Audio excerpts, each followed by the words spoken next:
Hi, everybody. Bernard here from way2indie.com. And this is the second episode of Criterion Club. I think we're just going to keep calling it that. Criterion Club. Again, I'm joined by CJ Prince once again. Hey, CJ. Hello. Hello, everybody. He's also a writer at the site. And we are as unprepared, if not more unprepared, for this episode of Criterion Club I than just the want first to one. I just want to say something to all the viewers. We've been getting your applications to join the club. We got to parse through them. We have just piles and piles of applications to go through. So please be patient, and we'll get back to you. Yeah, it's a long line and it's an Yeah. exclusive club. Only two members, maybe one and a half, considering my small stature in the club right now, presently. But anyways, I thank you so much for tuning in. If you're tuning in, the Criterion Club is just kind of a platform for CJ and I to gush about the Criterion Collection and all the awesome, amazing movies and releases and restorations they put out. We're gonna be coming out with one of these every time the Criterion Collection announces their new releases for months down the line, which they periodically do. And on today's episode, we're going to be talking about the December releases. Correct, CJ? Or am Yes. I wrong on that? No, you're That's right. right? It's the year end, December, the very small lineup. But I guess they usually. I asked around because I was surprised, and people told me that Criterion usually doesn't do a big. As November is their big month, December is kind of low key for them. So Yeah, yeah. And for December, this looks pretty good. The lineup we're looking at here. First up, coming out in December, we've got Todd Haynes' Safe. Which is a blind spot for me. I don't know about you, CJ, but I'm I dying to see I that one. I saw it years ago. Actually, it was on TV years ago, and I don't know. I remember when I watched it, I wasn't taken by it. But the thing is, I want to revisit it so badly because it really never left my brain after seeing it all these years. I can still think back to it from time to time. So it made a huge impact. And I mean, I just think I actually remember it was such a weird effect because when I watched it, I was watching on an old projection TV, and the light bulb in it was dying. So the image was Wow. flickering and doing all this weird crap while watching it. So it was a very strange viewing experience. But no, I mean, it's definitely something that I really want to watch again because I felt like when I watched all those years ago. I don't know if I wasn't in the right mood or I didn't get the movie, but yeah, no, and I'm excited to see. I think everyone's excited. That's the one everyone's been freaking out about from this month's Yeah, announcements. absolutely, and especially for readers of Way Too Indie, and viewers of this amazing, amazing hangout cast or whatever you want to call it. Next up is another really great release that I think everybody's also looking forward to. Terry Gilliam's Time Bandits, which so many people have incredible affection for. His Gilliam's 1981 fantastical kind of wonderful fun adventure movie. What do you think about this one? I actually haven't seen Time Bandits. Oh man. Gilliam's kind of a director that I've avoided because I had terrible experience with him when I decided to watch Thailand, Mm. and that was unbearable. So I've avoided his movies. I know that this is one I think people are looking forward to because it has come out on Blu-ray in the past. Criterion did release it ages ago, I believe, and it got taken away from them.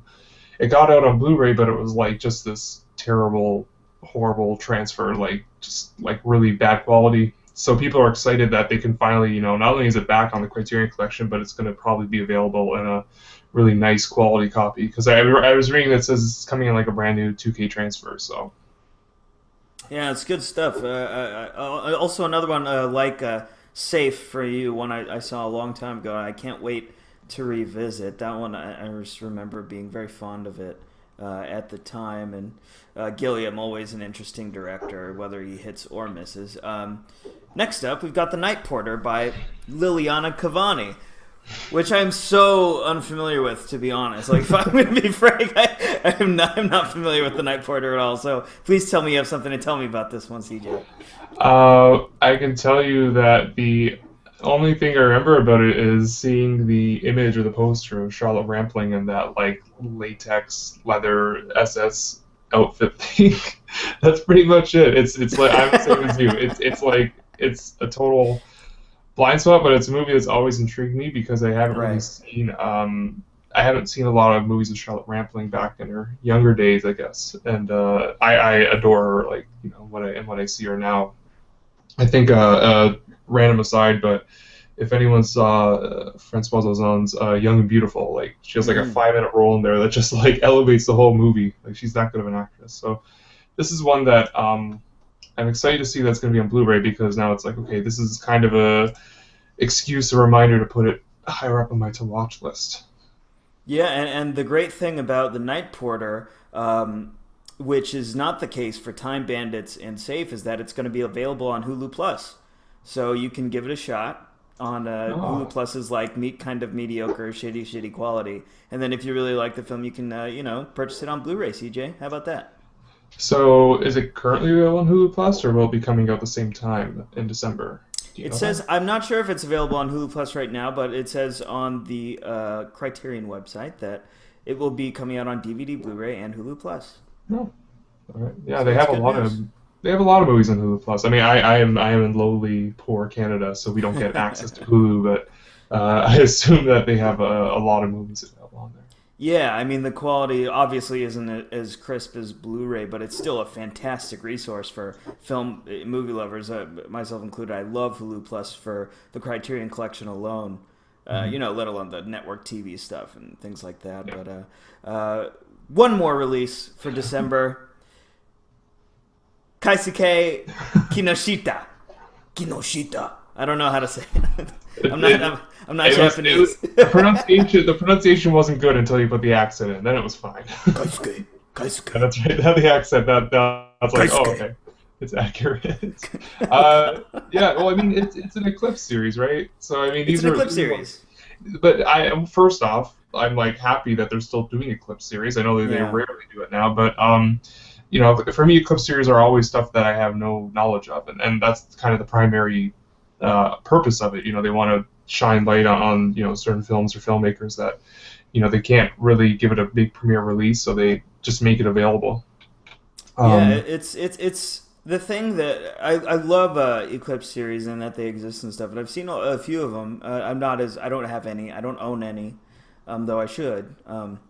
The thing that kind of bugs me about them and makes me a total snob is that they're not released on Blu-ray. So it kind of, oh, and you know what I mean? Like it just kind of bugs me because I'm an idiot and I'm a Criterion snob and I love my Blu-rays. So I've never felt compelled to shell out the dough to grab one of those. yeah, that's the. I was actually just gonna bring that up because I'm like that. That's the thing where I'm thinking they really should, considering they only do I think like maybe 2, 3 a year now. Right. Like they really should just shell out and do the Blu-ray. I think that if they did offer on Blu-ray, they might be surprised at how many people would buy it because like I think I'm similar to you. I don't really buy. I have a very small Criterion collection, but they're all Blu-rays, not DVDs, because I just I don't want to buy DVDs. I guess like you said, I'm a snob as well. But yeah, no, I mean I think that I really think they should look into doing Blu-rays or well they abandoned it, but dual format maybe. Yeah, absolutely. And I think I think it's a certainty that DVDs are going to not be produced anymore in a few years. Isn't that right? Well, that's a surprising thing because when Criterion just recently, you notice how they changed over to dual formats. So Right. their releases can be Blu-ray and DVD. They switched it back and they abandoned it. And they realized the reason why is they actually realized there still was a very big amount of people buying DVD only, No, and no, they no. weren't But helping. I was under the understanding that all DVDs everywhere are going to be stopped being Oh, produced. you think that there's just like eventually they're just gonna I thought stop? that was news. I thought that was like a certainty, like 2018 or Oh, 17 or I something. don't know about that. That could be the case. They might just force everyone to go up to the standard, like when they abandoned, old style. Remember they abandoned like old style cable years ago, and they were Yeah, putting yeah. those notices out to all the old people. Um, Yeah, it could be a similar case, but I think it's great because DVDs, I mean, to be honest, I don't like them because we all have HD TVs now, and DVDs weren't designed to be played on HD TVs. They were designed for standard definition TVs. I mean, yeah, but I think one of the benefits of DVD is if you have a sort of niche title now, because DVDs are much cheaper to produce, that you can at least, if you have a movie that's very hard to get, um, and it might be too cost prohibitive to go on Blu-ray, you can at least throw it on DVD just to make it available to buy, as opposed to, like not having it at all. It's over, Right? CJ. It's over. It's over. DVDs. I think in fact, I don't know if you saw recently, but the on Cinema Guild they bought the rights to the Lav Diaz movie Norte: The End of History, and they're Hmm. giving the DVD only release. And people were surprised by that because they're like, "Why are you giving this DVD only release?" And they said it's because of it's cost reasons. They said they simply cannot put a 4-hour, 10-minute movie on Blu-ray and think that the cost justifies the amount of demand it'll have. So it's actually surprising that, like, while you're saying DVDs are going to be over, but I was surprised to see that even now, like, you would think that these situations wouldn't happen anymore. That, I people. think I would like DVDs to continue, but as far as the Criterion Collection and the whole point of the Yeah. restorations and all the work they do, it's like, why would you want to even watch it on a DVD? All the I work they do, 4K resolution, like, yeah. I what's don't the get point? it. I think, yeah. I mean, this is something that's about, it's a standard of quality. So why don't so you would expect that the customer base would want to go for the highest quality available, which is Blu-ray. Yeah, but for now, Eclipse series number 41, Kaisuke Kinoshita. Yes. That was probably so bad. No one's watching this. It doesn't matter. So Yeah. Sure. it's You the better whole. hope no one's watching. Yeah, I know. I hope I. Well, you know what? I'd rather just bite the bullet, and if I get hate, Uh, at least someone was watching. You know. But moving on. Those are the December releases. Looks like a pretty solid December with four cool yeah. releases that I wouldn't mind having picking up all four. But CJ, last time on Criterion Club, everyone's favorite YouTube show, I was talking about how I purchased the Jacques Demy box set, but I forgot to grab it from my living room to show it to you on Uh, this Google Hangout. But look what I've got here. oh. Look what I've got here. Oh my God, that's thick. That's It actually is bigger than I thought it'd be. wonderful. It's That's, it's yeah. it's amazing. And you Oh, know what? okay. Yes, sir. No, I was gonna say they're digipacks. They're not cases. Yeah, yeah. They're really nice. They're really nice. Really beautiful stuff. I'm pulling out here. Donkey skin. I don't know Uh, if you've ever seen that. But anyways, I've been working my way through this one, CJ, and I gotta say, Jacques Demy is quickly becoming one of my favorites, like ever. oh really? How Yeah. far in are you? So I'm not going chronologically. I had to start with The Umbrellas of Cherbourg, which was just blew me away. That's of course his musical that starring Claire Deneuve, in which every single line in the it's not a musical in the way that there'll be a song and then some dialogue in the song. It's like every line in the movie is sung, and it's in a jazz style to kind of fit the improvisational flow of it all. That was unbelievably moving and sad and heavy, but also effervescent at the same time. And then I moved on to The Young Girls of Rochefort, which I think I may have talked about last time, Yeah. which was a lighter affair for sure. Not all sung dialogue. There was some spoken dialogue in there. Also starring, why do I always forget it? I just said her name. Catherine Deneuve. Catherine Deneuve. You said Claire Deneuve earlier. Did I say Claire? Yeah, you said Claire. Oh, Jesus. Catherine. I should have mentioned this, but we just did an IndieCast taping last night, and Dustin was talking about Pedro Almodovar, but he said like Pedro Almodar. Yeah, well, that's a tricky So I was one. like, That's a oh tricky no, it's one. a tricky one. I believe, but I never heard that one. I just quietly like, okay. It's really funny though. It's really funny. That's I good don't blame stuff. him. Yeah, we're putting site owner Dustin on full blast here Yeah, on a let's hope he doesn't Criterion Club. let's hope he doesn't watch this. Yeah, yeah. This will be a test. Let's see if he actually does watch this. And Yeah, no, if he we'll give him a he'll shot. know. We'll know if he actually watched the show. And to any viewers, don't tell him. Yeah, please, just keep it a secret. I think this whole production is a secret, CJ. But we'll keep now. the dream alive. But Donkey Skin, the one I pulled out earlier, is actually the one I recently just watched.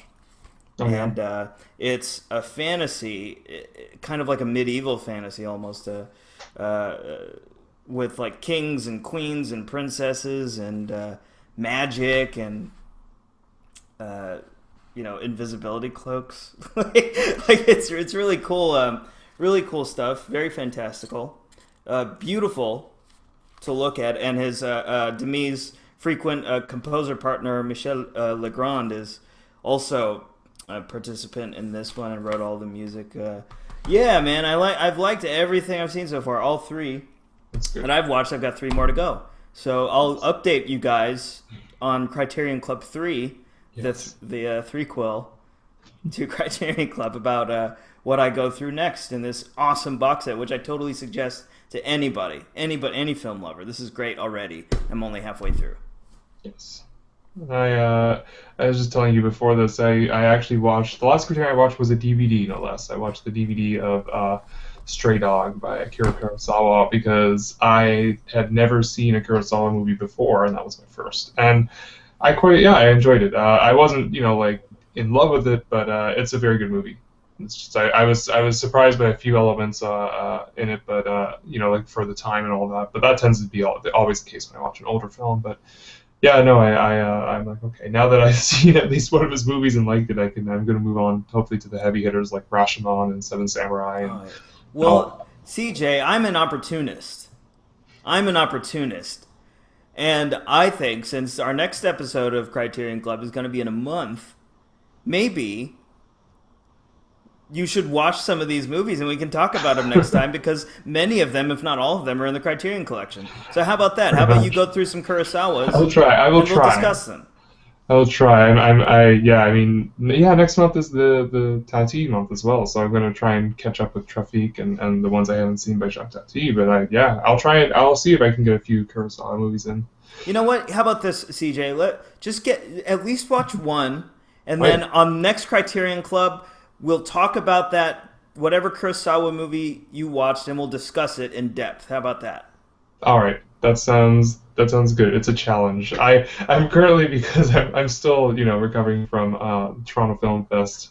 It's hard to think ahead of all the movies, but it's like So I've been like, we were just talking about last night. We have a Way Too Indie cast coming soon on the site, and we were talking about that last night. We're all just wiped out.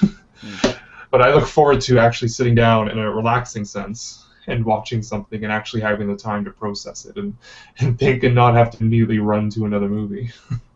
Well, I'm very excited for that. I think we just made the show 2 times better by the addition of that. And choose wisely. You've got 30 days. Yes. 30 days. It sounds like the Ring now. What, the Ring? It's like a good curse. In 30 days. Yeah, it's a good curse. It's a good the Kurosawa curse, as they call it. Okay, we're running out of shit to talk about, everybody. But that was Criterion Club number 2. Thank you so much to anybody who tuned into this. Check us out at way2indie.com. We've got a lot of cool stuff going up on there. CJ, we're as busy now on way2indie.com as we've ever been. Our little site that could. You guys did a great job at TIFF. Everybody check out the content that CJ and Dustin put up from Toronto. And we've got a lot of more stuff now on the site than I've ever seen since I've been here.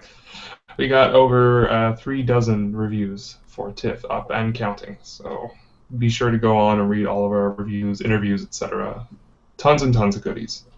Incredible stuff. And Ananda and I, the other West Coast writer, we're going to be heading to Mill Valley, the Mill Valley Film Festival, which should be a lot of fun. I mean, not a lot of major premieres or anything there, but it's a great festival for indies, which is perfect for us, of course, at way2indie.com.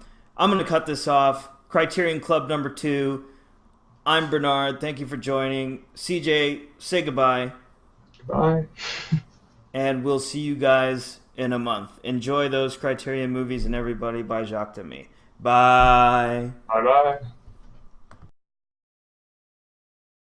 Years ago, actually, it was on TV years ago, and I don't know. I remember when I watched it, I wasn't like taken by it, but the thing is, like, I want to revisit it so badly because it really never left my brain after seeing it all these years. I can still think back to it from time to time. So it made a huge impact.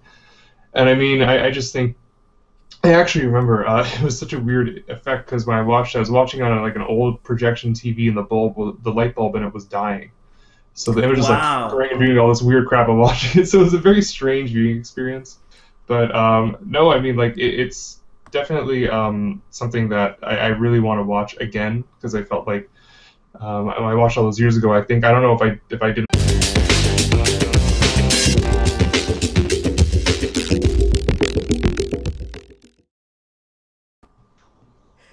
Hi, everybody. Bernard here from way2indie.com.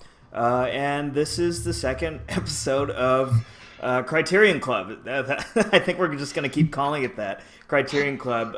Again, I'm joined by CJ Prince once again. Hey, CJ. Hello, hello, everybody. He's also a writer at the site, and we are as unprepared, if not more unprepared, for this episode of Criterion Club I than just the want first to one. I just want to say something to all the viewers. Like, we've been getting your applications to join the club. We got to parse through them. We have like just piles and piles of applications to go through. So please be patient, and we'll get back to you. Yeah, it's a long line, and it's an Yeah. exclusive club. Only two members, maybe one and a half, considering my small stature in the club right now, presently. But anyways, I thank you so much for tuning in. If you're tuning in, the Criterion Club is just kind of a platform for CJ and I to gush about the Criterion Collection and all the awesome, amazing movies and releases and restorations they put out. We're gonna be coming out with one of these every time the Criterion Collection announces their new releases for months down the line. Really, if I wasn't in the right mood or I didn't get the movie, but yeah, no, and I'm excited to see. I think everyone's excited. That's the one everyone's been freaking out about from this month's Yeah, announcements. absolutely, and especially for readers of Way Too Indie, and viewers of this amazing, amazing hangout cast or whatever you want to call it. Next up is another really great release that I think everybody's also looking forward to. Terry Gilliam's Time Bandits, which so many people have incredible affection for. His Gilliam's 1981 fantastical kind of wonderful fun which they periodically do. And on today's episode, we're going to be talking about the December releases. Correct, CJ? Or am I Yes. wrong on that? No, you're That's right. right? It's the year end, December, the very small lineup. But I guess they usually. I asked around because I was surprised, and people told me that Criterion usually doesn't do a big.